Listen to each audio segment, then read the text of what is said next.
नमस्कार। मैं हूं आपका दोस्त आलोक कुमार। अभिवादन स्वीकार कीजिए मेरा। पड़ोस के देश नेपाल में चुनाव की सरगर्मी है।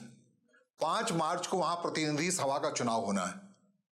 आपको याद होगा कि बीते साल 8 सितंबर को एक चुनी हुई सरकार को जेनजी आंदोलन ने एक विप्लव के तहत हटा दिया था। जस्टिस सुशीला कार्की के नेतृत्व में सरकार बनी हुई अंतरिम सरकार है। उसने वादा किया था कि 5 मार्च मतलब 6 महीने के अंदर वहां चुनाव वो करा देंगी, और उस दिशा में नेपाल चल पड़ा है। चुनाव की तैयारी में जैसे बढ़ा है नेपाल, सरगर्मी तेज है। वहां की सबसे पुरानी पार्टी नेपाली कांग्रेस में विघटन हो गया है, या यूं कहे दो पक्ष तैयार हो गया है। यही तैयारी का हाल है वहां जो पूर्व प्रधानमंत्री रहे केपी शर्मा ओली, उनकी पार्टी का। इसके अलावा जेनजी का नेतृत्व करने वाले लोगों में से रवि लामछामी हैं, और उसके अलावा बालेन शाह हैं, और माओवादी नेता पुष्प दहल प्रचंड का अपना एक अलग स्टैंड है। वो भी अपने हिसाब से छोटी छोटी पार्टियों को इकट्ठा करके चुनाव मैदान में उतरने की तैयारी कर रहे हैं। मधेशवादी पार्टियों का एक अपना एक स्टैंड है। इन सब के बीच क्या कुछ वहां पक रहा है, क्या कुछ हो रहा है, नेपाल के ताजा हालात को जानने के लिए हमने बात की एवी न्यूज के संपादक अनिल कुमार कर्ण से। आइए बातचीत से आपको मुखातिब कराते हैं, ताकि आप भी जान पाए कि अपने पड़ोसी मुल्क नेपाल में आखिर हो क्या रहा है। और इस अलबेले मामले पर बातचीत करने के लिए हमारे साथ सीधे काठमांडू से जुड़े हैं अनिल कर्ण जी। आपका स्वागत है। नमस्कार सर। ये धन्यवाद। क्या सिचुएशन है वहां नेपाल में, क्या तैयारियां कैसी हैं, क्या चुनाव हो पाएगा समय पर? निर्धारित समय पे चुनाव होगा या टल जाएगा, इसका संशय अभी भी बना हुआ है। लेकिन निर्वाचन सरकार, निर्वाचन आयोग और सुरक्षा संयंत्र जो है, ये तीनों पक्षों का तैयारी तीव्र गति से चल रहा है। राजनीतिक दल जितने भी यहाँ पे है, करीब करीब चुनाव का मनस्थिति में तलसब भी है। लेकिन इस बीच में आपको पता होगा, जिस तरह से नेपाल का सबसे पुरानी और लोकतांत्रिक परंपरा का राजनीतिक पार्टी जो है नेपाली कांग्रेस, उसका विभाजन हुआ है। तो वो विभाजन सिर्फ पार्टी तक सीमित नहीं है, यह नेपाल का समग्र लोकतांत्रिक प्रक्रिया को प्रभावित किया है। और इससे कहीं ना कहीं देश में एक राजनीतिक अस्थिरता में वृद्धि हो सकता है। इसका लोकतांत्रिक संस्थाओं पे दबाव हो सकता है, और जनविश्वास में एक कमी कहिए वह उत्पन्न हो सकता है। और इन सारे कारणों से निर्वाचन का जो प्रक्रिया अभी तक तो निर्विघ्न ही कहा जाएगा, आगे बढ़ रहा है, उसको यह असर पहुंचा सकता है। इस तरह का अनुमान किया जा रहा है, विश्लेषण किया जा रहा है। मैं क्या नेपाली कांग्रेस में भी कोई जेनजी वाला मामला हो गया क्या? इस सिचुएशन जरा बता दीजिए। गगन थापा को यहाँ के लोग देख रहे हैं नए स्प्लेंडेड ग्रुप के नेता के तौर पर। क्या वहां कोई जेनजी वाला कोई आंदोलन हुआ, क्या हुआ? देखिए, नेपाली कांग्रेस में दो पक्ष शुरू से ही रहा है, संस्थापन और गैर संस्थापन। जो जिनके पास बहुमत प्राप्त होता है वह संस्थापन कहलाते हैं, और जो संस्थापन पे दबाव बनाते हैं उनको हम लोग गैर संस्थापन पक्ष कहते हैं। यह पत्रकारिता का भाषा रहा है। तो स्वाभाविक रूप में दोनों पक्षों के बीच एक लड़ाई तो शुरू से ही था। और गैर संस्थापन का जब सत्ता शक्ति पे वर्चस्व व प्रभाव नहीं रहता है, तो एक असंतुष्टि, एक क्षोभ, एक आक्रोश, असंतुष्टि तो होता ही है। लेकिन जेनजी आंदोलन के बाद जो नेतृत्व का पुस्तांतरण का मार्ग बढ़ रहा था, पार्टी में संस्थागत सुधार की बातें की जा रही थी, इस तरह के कई वाक्य था जिसको संस्थापन ने अस्वीकार कर दिया। और जो पार्टी संचालन करने का परंपरागत पद्धति रहा है, उसी को निरंतरता देने का दृढ़ता या विश्वास संस्थापन में दिखा। तो स्वाभाविक रूप से असंतुष्टि उत्कर्ष पे पहुंचा, और उसी का अभिव्यक्ति अभी जो आप सुन रहे हैं, नेपाली कांग्रेस का यह विभाजन है। यद्यपि मैं इसको विभाजन अभी भी नहीं बोल रहा हूँ। मुझे लगता है विभाजन से थोड़ा सरल शब्द या कम वजन वाला शब्द हमें प्रयोग करना चाहिए, क्योंकि आधिकारिक रूप से नेपाली कांग्रेस का जो आधिकारिकता है वो किस पक्ष को मिला, वैधता किस पक्ष को मिला, यह यहाँ का निर्वाचन आयोग ने अभी तक निर्णय नहीं किया है। और इस चीज का अंतिम निर्णय, यदि यह मसला न्यायिक निरूपण का न बने, कोई नई पार्टी गई नहीं, तो नए नाम से तो गई नहीं रजिस्ट्रेशन के लिए ना? निश्चित रूप से नहीं। दोनों पार्टी नेपाली कांग्रेस ही है, दोनों पार्टी का चुनाव चिन्ह एक ही है। और दोनों पार्टी का थोड़ा सा पार्टी कहने से हम परहेज करें ना, इसको पार्टी अभी नहीं बोले, दोनों पक्षों का। दोनों पक्ष। यदि हम पार्टी कहते हैं तो निश्चित रूप से हमें संस्थापन पक्ष को ही कहना पड़ेगा, नेपाली कांग्रेस का सभापति शेर बहादुर देउबा ही कहना पड़ेगा। यदि हम गगन पक्ष को कहते हैं तो गगन थापा नेतृत्व का नेपाली कांग्रेस कहना पड़ेगा, या तो विशेष अधिवेशन जो काठमांडू में आयोजित हुआ है, विशेष अधिवेशन पक्षधरों का केंद्रीय कार्य समिति कहना पड़ेगा, सभापति कहना पड़ेगा हमें। और थोड़ा सा हम लोग बहुत ही उदार हो जाए और गगन थापा को ज्यादा हम लोग बलशाली, निर्णायक और प्रभावशाली मान ले तो हम लोग ये कह सकते हैं कि विशेष अधिवेशन से निर्वाचित पार्टी का सभापति नेपाली कांग्रेस का सभापति कह सकते हैं। कि देखिए ये कहीं ना कहीं नेपाली कांग्रेस का इस तरह का विभाजन नेपाल का लोकतांत्रिक प्रक्रिया को प्रभावित किया है, इस अर्थ में किया है कि ये जो नागरिक सरकार है, नागरिक सरकार का अभी का विपक्ष कौन? तो स्वाभाविक रूप से जेनजी आंदोलन के बाद इस देश में नागरिक सरकार बना और राजनीतिक दलों का सरकार विस्थापित हुआ। जो प्रतिपक्ष में भी थे वो भी हाशिए पे चले गए, क्योंकि प्रतिनिधि सभा तो विघटित हो गई, उसको तो प्रभावित करता ही है। नहीं, उस दूसरा हम मोड़ आपको में बता रहे हैं अनिल जी, उस मोड़ में बिखरा इस है। तरह 40 दिन भी नहीं रहा चुनाव का मेरे ख्याल से। अभी हम जो बात कर रहे हैं हम लोग, तो 40 दिन भी चुनाव का नहीं रहा। जो सबसे बड़ी पार्टी है, सबसे पुरानी पार्टी है, उसमें बिखराव हो गया आज ये। आज आज मकर संक्रांति है, माघे संक्रांति है, जिस वक्त हम लोग बात कर रहे हैं तो 7 गते को यहाँ पे नॉमिनेशन है, नामांकन दाखिला करना है।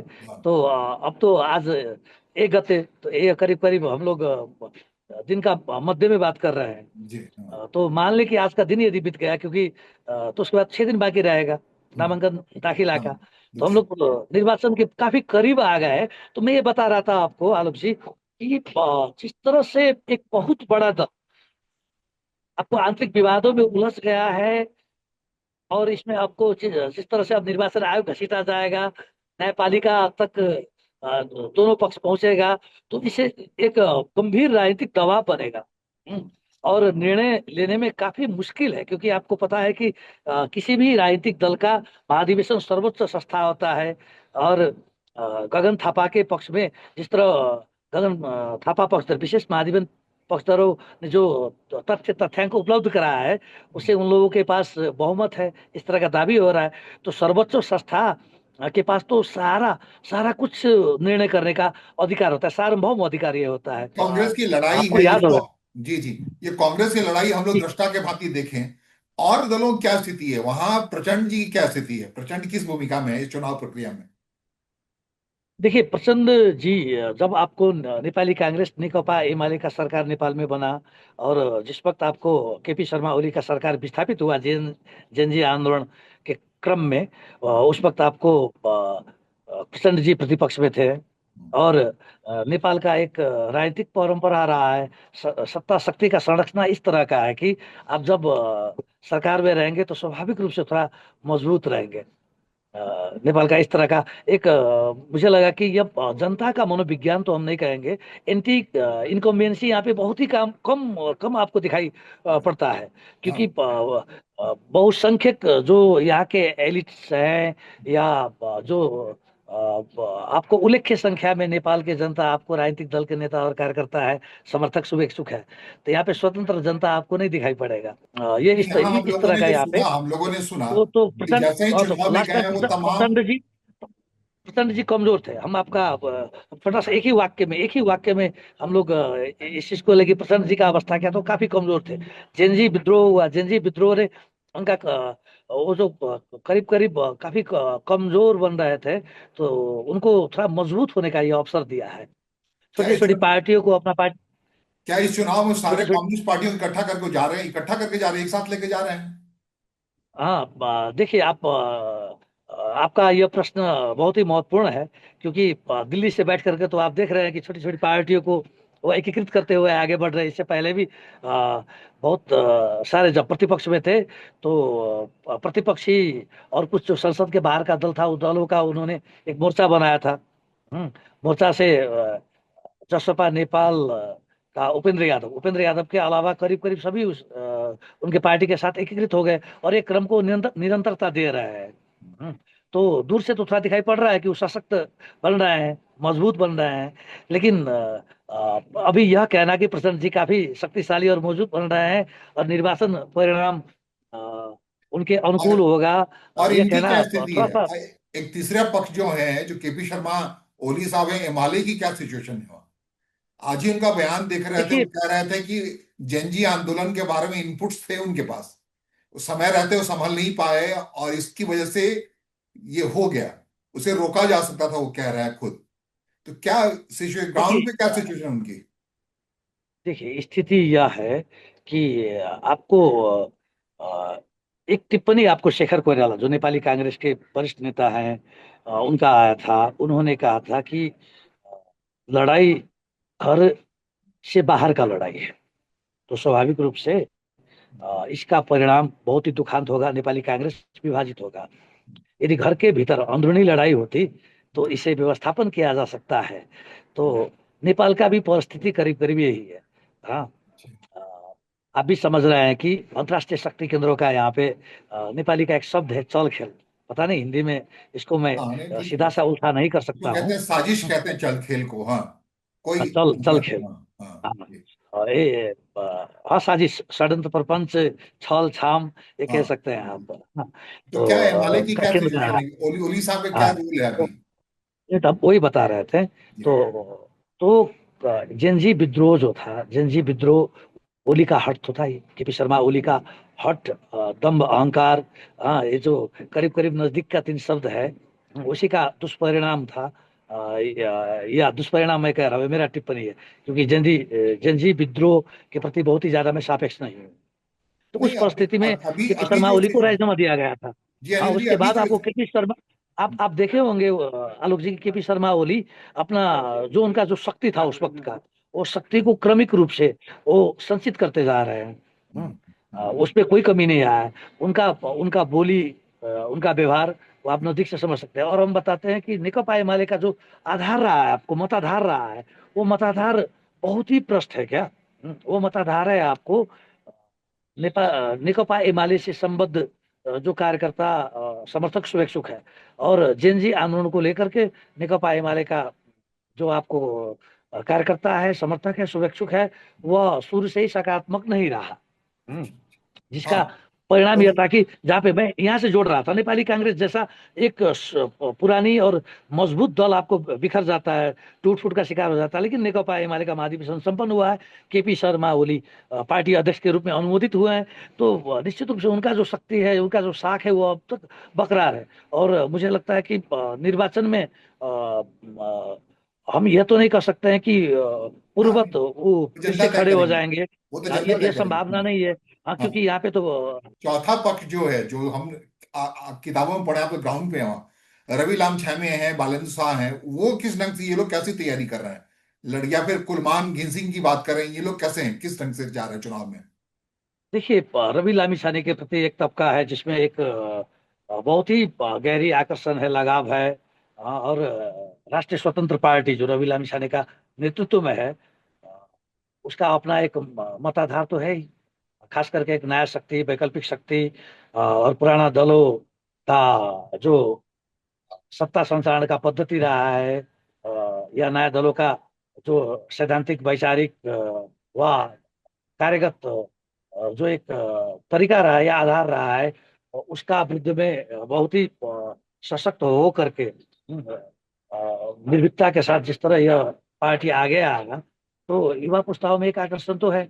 और सबसे बड़ा यह है कि एक रहस्यमयी व्यक्तित्व है हमारे यहाँ नेपाल में, बालेन्द्र शाह। हम्म, बालेन्द्र शाह, जी। तो बालेन्द्र शाह को लेकर के यह तो है नया पुस्ता में, यदि देश को रूपांतरित करना है, अ, देश में जितना भी आपको विसंगति, व्यथिति, विकृति वगैरह है जिसका पॉलिटिक्स में, हाँ, या आपको संस्थागत सुधार का जो प्रक्रिया जहाँ जहाँ अवरुद्ध है, हाँ, उस सारे चीजों को यदि समग्रता में कोई संबोधन कर सकता है हम्म, एक नया योजना के साथ, हम्म, और वह उसको वह साहस, वह समझ, वह संकल्प किसी में, तो वो बालेंद्र शाह में है, यानी बालेन में है।